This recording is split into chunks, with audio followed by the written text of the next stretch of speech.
So, interim head coach Yes, for Southeastern. Have we dropped the interim yet, or We're calling it acting head coach. acting head coach? So, congratulations. Thank you. So, big game tomorrow. Tell us about your outlook toward the game. Yes, sir. We're really excited. You know, we've been in training camp for 3 weeks, which starts off really exciting and fun, and then by the end of the 3 weeks, everybody's about sick of it. Players are about sick of the coaches, and the coaches are sick of the players. So we're all excited to play somebody new. North American University's coming in. We don't know a whole lot about them. We've seen some film from last year. They have a talented team. They have some good speed and athleticism. But we're just excited to hit the field and play somebody else. So the kids are looking forward to it. I suppose those 2-a-days and puking into buckets isn't exactly anybody's dream summer vacation. It's not, and they don't let us go 2-a-days anymore, so it's a little easier than it used to be. Oh, in the they old don't? days. We can only do 1 practice a day nowadays. Oh, I didn't But it's know still that. in that Florida heat, and it's tough on those kids. But they've done a really good job this training camp. Adam, you're new to Polk County. Yes, sir. Where'd you come from? So I started off my coaching career as a college coach. I've been a Division I coach for 15 years all over the country. My wife and I moved around East Coast, West Coast, North, South, kind of been everywhere. And we had kids, started a family, and we kind of settled down a little bit. And she got a job opportunity in Florida. So we said, hey, let's go try Florida. We were in Louisiana at the time. So we moved to Florida and lived in the Tampa area. And that brought us here. And I coached high school ball for 3 years in the Tampa area. And I'd known Coach Rivas, the previous head coach, through some connections out on the West Coast when I'd been in California. And last year, probably about June of last year, he called me, said he had a defense coordinator position open, said, you want to come check it out? So I came over.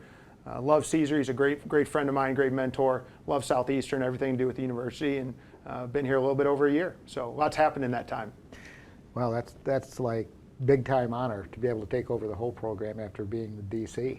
I mean, that had to be a huge challenge for you. It was, and it is. There's a lot of things about being a head coach that I'm still learning. Mm-hmm. But I think Coach Rivas did a wonderful job of setting up the program for success and building the foundation for a championship program and a championship culture. We have a great administration that's been very supportive all along the way. So we're all working together to get this thing to even the next level and a higher plateau. So one of the great things is you're from a football family. So tell us a little bit about your dad, your brothers. This is quite a story. So we are a football family. So I got it honestly. I think it's in our blood. My dad was a high school, college coach for 58 years. Just retired at the age of 80. And I think he still wants to do it. I think he misses it. So I graduated the same time you did, yeah. So I wouldn't be surprised if he got back in it. But I grew up around the football field, being a ball boy and watching him coach and doing things like that. So it's just something I was naturally drawn to. And I have 3 older brothers. I'm the baby. And one of my older brothers is the assistant general manager of the Jacksonville Jaguars. Just took that job this year. He'd been with the San Francisco 49ers for 15 years. So he's down here in Florida with us now, which is exciting. I have another brother that's been coaching at Army West Point for over 20 years now. So it definitely is a football family. And, when I came out of college, I thought about doing some other things. And I said, you know what, I'm just going to try this football thing for a little bit, see how I like it. And 20 years later, here I am. Here you are. Yep. Yeah, that's amazing. So this coming season, your first as head coach. It's familiar, but it's unfamiliar as the head coach. What are your expectations? The expectations for the program are to win the conference championship and get back in the playoffs. That's what we'd really like to do. We have a lot of work to do before we get to that point. The team is way different than it was last year. We lost some to graduation, we lost some to transfers, and about half of our team is brand new faces. So we have a lot of new talent, but it's young and inexperienced. So it's going to be a journey, and there's going to be some adversity along the way, like there is in any football season. But I think the kids are doing a good job of working and listening to their coaches, and I think we have a potential to have a good football team before it's all said and done. You do have a veteran at quarterback, though, so or at least potential. Well, we have a number of returning starters that are going to be really good on the offensive side of the ball. We have a core group of about 2 or 3 O-linemen that are really solid guys, and then we're trying to plug a couple holes there with new players. We have 2 returning running backs in Brian Bell and Deshaun Brown, who've been with the program for a long time, have done a great job. And then at quarterback, we've kind of had a 3-way competition for quarterback. We have a kid named Kalen Wiggins, who's a transfer from Florida International, who we're going to go with as a starting quarterback this Saturday night. And then behind him is Hudson Jones, who is Cooper Jones' little brother, who'd been our starting quarterback for the last few years. He's done a great job and has been very competitive as well, and is probably going to see some playing time as well before the season's out. Let's do some selfless promotion here. People want to go to the game. People are dying to go to football right now. When is it? How can they get tickets?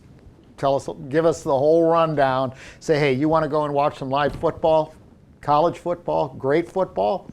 How do you do it? And this is the spot because a home game at Southeastern University is really, really exciting. It's a great home field advantage, great home atmosphere. So we play 7 o'clock on Saturday night against North American University. The team will go through what they call the fire walk, where we'll walk through campus with the band and the cheerleaders, and everybody gets real excited through the tailgating area. We'll do that about 2 hours prior to the game. They can buy tickets through the SEU.edu website, athletics website, or they can probably get them at the gate as well. Okay. So, what's the seating capacity right now of the stadium? I'm going to need an assist on this one. 3,500. 3,500. 3,500, and we hope to sell it out. Yeah. The attendance has been great. You know, the previous year that I've been here, the attendance has been great. The stand's been packed with students and fans and parents, so it is a wonderful environment. It's a great venue. I mean, it really is. Awesome. And my kids, I have 3 little kids, age 10, 9, and 7, and they love coming to the Fire games because the scoreboard shoots out the fire after the scores, and they can feel the flames and the heat, and they get so excited about it. I mean, it's just really cool. We've been in a lot. My family has been in a lot of college programs, and the game day atmosphere at SEU is second to none.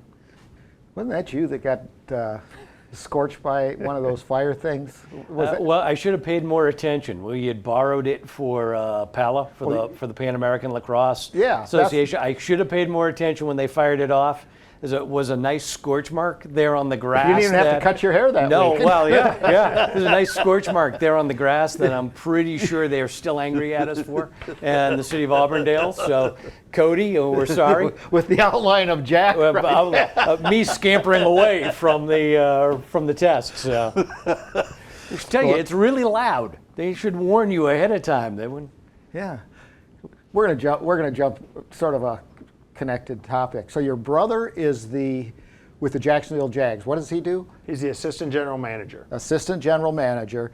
They just picked up one of Green Bay Packers' pretty strong linemen here in a trade this week. I think they have made some moves. Now, during football season, the brothers and dad, we don't talk much. We're kind of locked in our own little worlds. But yeah, he's really enjoying it, and he thinks they're going to be on the upswing up there. So he thinks they're doing a good job. Yeah, that's interesting. He's got his hands full, of course, with Trevor Lawrence, and he really likes Trevor. Thinks he's going to be a good football player. I think he's a good person. Yes, he's a very I think good it starts person. there.